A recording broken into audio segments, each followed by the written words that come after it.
cob. What is cob? It's earth. It's earth building, kind of earth that's consolidated, and then there's straw mixed through it. And the straw kind of works a bit like the way you'd see fiberglass. It's actually, I mean, it would be a very old tradition here. There's probably a lot more buildings around that are made out of mud that people don't realise, that if they're still plastered, people assume they're stone buildings underneath. The major advantages with cob is it's free. It's such an amazing material that anybody can do it. That's what I love about it too.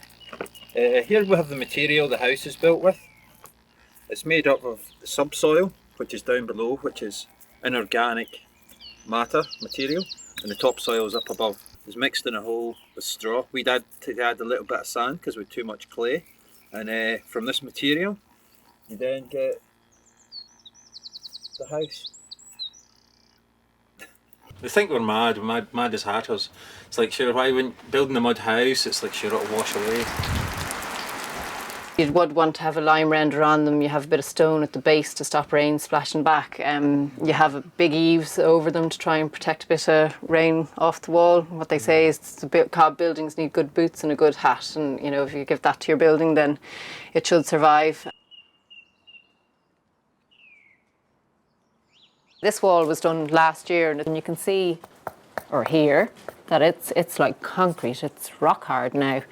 And yet we move across here.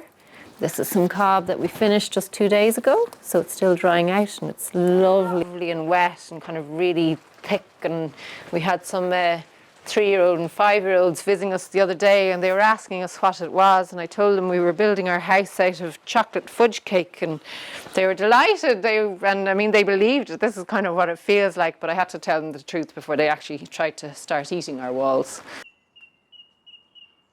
Here we have the swallows who've moved into the house, and they're using the exact same material as we have for building the walls. The mud and the straw mixed together, and that's their nest.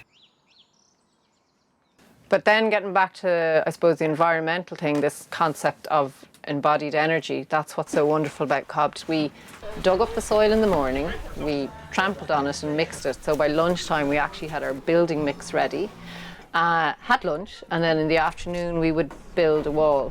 And there's no middleman, and there's no builder provider, there's nothing, there's no... No VAT.